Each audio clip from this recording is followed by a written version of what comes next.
ശ്രീനാരായണ പരമഗുരവേ നമഃ.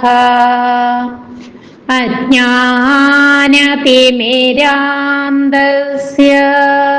ജ്ഞാനാഞ്ജനശലാകയാ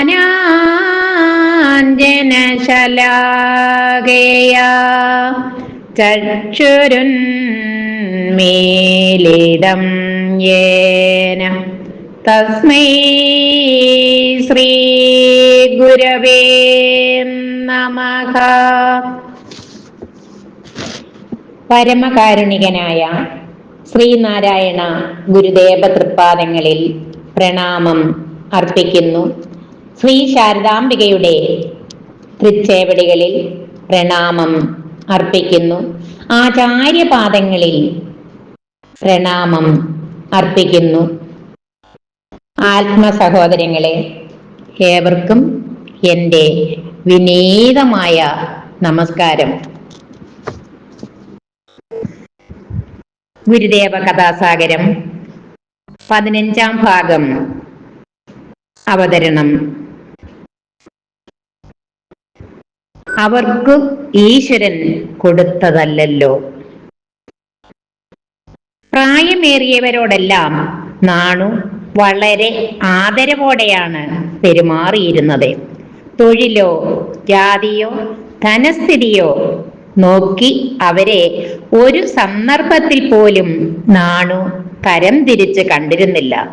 എല്ലാവരും നാണുവിന് ഒരുപോലെയായിരുന്നു. അതുകൊണ്ട് തന്നെ നാണുവിൻ്റെ പെരുമാറ്റം ആരിലും മതിപ്പുളവാക്കുന്നതായിരുന്നു. പാടത്തും പറമ്പിലുമൊക്കെ വേല ചെയ്യുന്നവരിൽ പ്രായമുള്ളവരെ നാണു സഹായിക്കുക പതിവായിരുന്നു.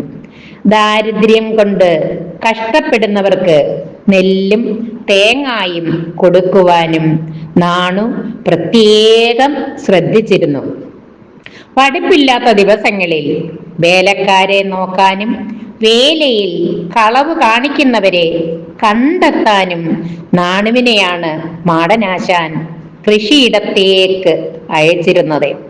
എന്നാൽ അതിലൊന്നിലും നാണുവിന് താല്പര്യം ഉണ്ടായിരുന്നില്ല.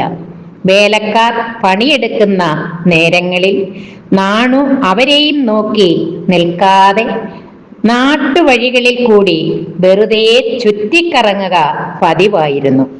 ഒരു ദിവസം അത്തരമൊരു നടപ്പിനിടയിൽ ഒരു കുടിലിൽ നിന്നും കനത്ത പുകച്ചുരുളുകൾ ഉയരുന്നത് നാണു കാണുവാനിടയായി. നാണു വേഗം നടന്ന് ആ കുടിലിന്റെ മുറ്റത്തെത്തി.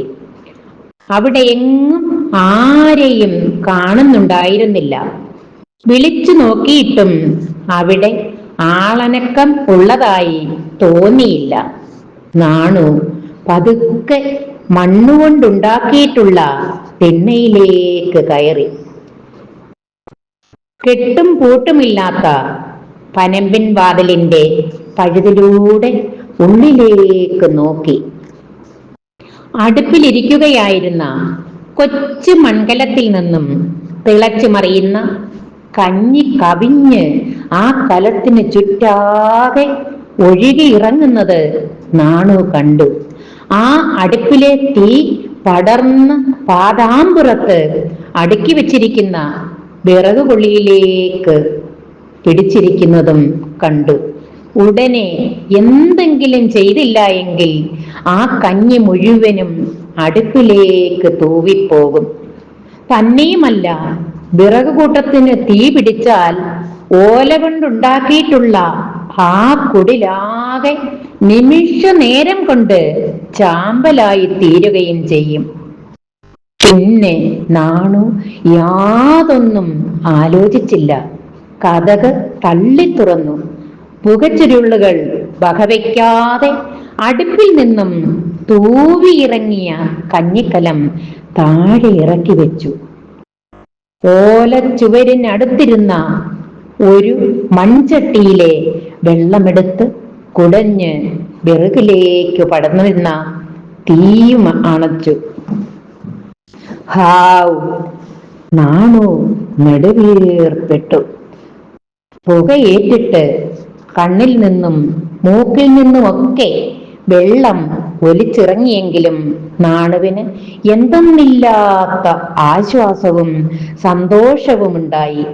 ഈ നേരത്ത് താൻ ഇതുവഴി വന്നില്ലായിരുന്നുവെങ്കിൽ വേലയും കഴിഞ്ഞ് മടങ്ങിയെത്തുന്ന ആ സാധുക്കൾക്ക് കുടിക്കാൻ ഒരിറ്റ് കഞ്ഞിയോ കിടക്കാൻ കുടിയോ ഉണ്ടാകുമായിരുന്നില്ല. ഒക്കെ കത്തി ചാമ്പലായി പോകുമായിരുന്നു. ആ കുടിലിന്റെ കതക് പഴയപടി ചാരി വെച്ചിട്ട് നാണു പുറത്തിറങ്ങി. അതാകട്ടെ അതുവഴി വന്ന ഒരാൾ കണ്ടു. അയാൾ തെല്ലെ അമ്പരപ്പോടെ നാണുവിനോട് ചോദിച്ചു, നാണുവിന് ഈ പുലയക്കുടിയിൽ എന്താ കാര്യം? തീണ്ടലും തൊടിയിലുമൊക്കെ മാടനാശാന്റെ മകന് വേണ്ടെന്നായോ? ഒക്കെ അശുദ്ധമാക്കിയല്ലോ. കുടിക്കാനും കിടക്കാനുമുള്ളത് നശിക്കാതെ നോക്കുന്നതെങ്ങനെ അശുദ്ധമാകും? നാണുവിന്റെ മറുചോദ്യം കേൾക്കാൻ നിൽക്കാതെ അയാൾ ധൃതിയിൽ നടന്നുപോയി. പോകുന്ന വഴിക്ക് കണ്ടവരോടെല്ലാം അതും പറഞ്ഞാണ് പോയത്. അങ്ങനെ ആ വിവരം മാടനാശാന്റെ കാതിലുമെത്തി. അഭിമാനിയായിരുന്ന ആശാന് അത് വലിയ മാനക്കേടായി തോന്നി. വയൽവാരത്തെത്തിയ മാടനാശാൻ നാണുവിനെ വീട്ടിനകത്തു നിന്നും പുറത്തേക്ക് വിളിച്ചിറക്കി. ആശാന്റെ നോട്ടത്തിലും ശബ്ദത്തിലുമുള്ള പന്തികേട് നാണു ഊഹിച്ചറിഞ്ഞു. നാണു, നീ ഇന്ന് ഒരു പുലയക്കുടിയിൽ കയറിയോ? ദേഷ്യവും സങ്കടവും കൊണ്ട് ആശാന്റെ കണ്ടമിടറിയിരുന്നു.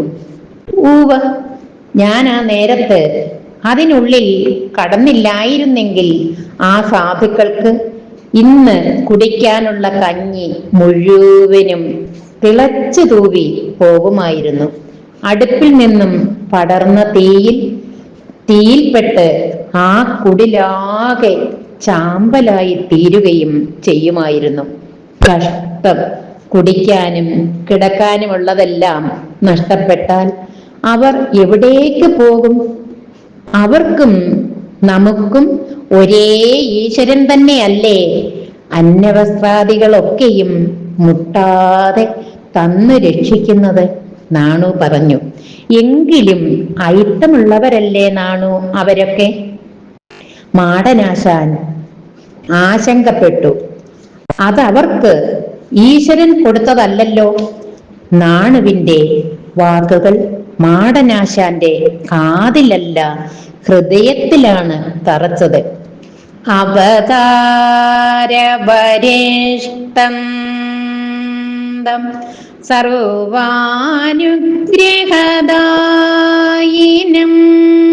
നാരായണ ഗുരും വന്ദേ സർവമംഗളസിദ്ധയേ.